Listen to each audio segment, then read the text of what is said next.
God ends here, यानी भगवान यहां खत्म होता है। यही लिखा था एबी के काटा मोनेस्ट्री के उस खौफनाक दरवाजे पर, जिसके सामने दो नन्स खड़ी थीं। उनके पास अंदर जाने के अलावा कोई चारा नहीं था। एक नन ने दूसरी से कहा, आज हमें अपनी लाइफ सैक्रिफाइस करनी ही होगी, वरना इस दुनिया में कोई भी जिंदा नहीं बचेगा। उन दोनों ने उस दरवाजे को खोला और काटा मोनेस्ट्री के अंदर चली गईं। वहां उनका इंतजार एक भयानक दिखने वाली नन कर रही थी, जिसका नाम वैलिक था। वैलिक ने एक नन पर हमला करके उसे वहीं मार डाला। मरते मरते उस नन ने दूसरी नन को एक चाबी दी और कहा कि उसे ही ये करना होगा। दूसरी नन ने वो चाबी ली और किसी चीज की तरफ भागी, लेकिन इससे पहले कि वो कुछ कर पाती, वैलिक उस पर भी हमला करने लगी। लेकिन वो वहां से भाग गई और इससे पहले कि वैलिक उस तक पहुंचती, उसने फांसी लगाकर खुद को मार डाला। जब इन दोनों नन्स के मरने की खबर रोमानिया के एक महान प्रीस्ट के पास पहुंची, तो उसने इन सब बातों की तहकीकात करने की सोची और वो अपने साथ एरिन नाम की एक नन को लेकर एबी आ गए, जहां वो दोनों नन्स मारी गई थीं। सिस्टर एरिन के पास एक खास ताकत थी। उन्हें बहुत से विजन्स आते थे, जिसकी मदद से वो किसी अनहोनी को पहले ही देख लेती थी। वो कभी कभी आत्माओं को भी देख पाती थी और इसीलिए उस प्रीस्ट ने सिस्टर एरिन को अपने साथ आने के लिए चुना था। वो प्रीस्ट और सिस्टर रात के समय एबी के पूरे काटा मोनेस्ट्री की छानबीन कर रहे थे। जैसे ही वो मोनेस्ट्री में घुसे, उन्हें काफी अनईजी सा महसूस होने लगा। अचानक उस पुराने खंडर में उन्हें सफेद लिबास में कुछ मॉन्क्स की प्रोजेक्शंस इधर से उधर जाते हुए दिखी। वो थोड़ा आगे गए तो वहां ऑब्जेक्ट्स अपने आप इधर से उधर हो रहे थे। ये देख के उन दोनों को समझ आ गया कि जरूर इस जगह पर शैतानी साया है।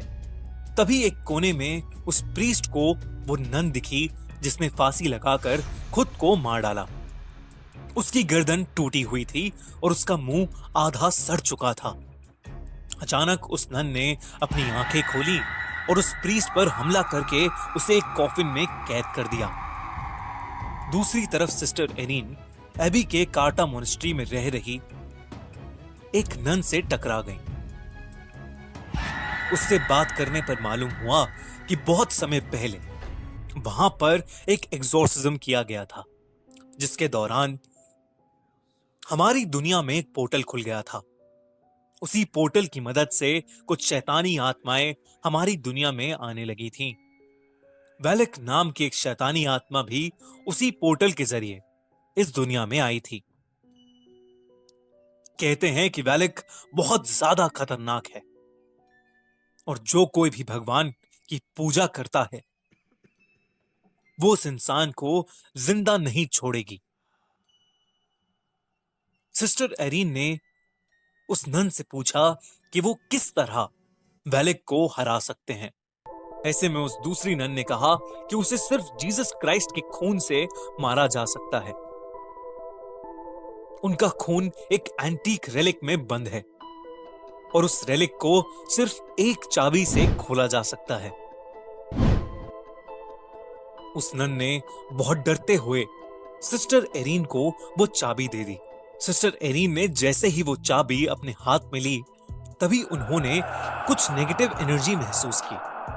उन्हें घुटन होने लगी और उनकी आंखों के सामने एक कॉफिन का विजन आया। वो समझ गई कि प्रीस्ट किसी मुसीबत में है और वो उन्हें बचाने के लिए भागी। वो अपने विजन की हेल्प से उस कॉफिन तक पहुंच गई। उस कॉफिन के अंदर बहुत से सांप थे जो प्रीस्ट को अंदर से खींच रहे थे, लेकिन एरिन ने प्रीस्ट को किसी तरह बाहर निकाल ही दिया।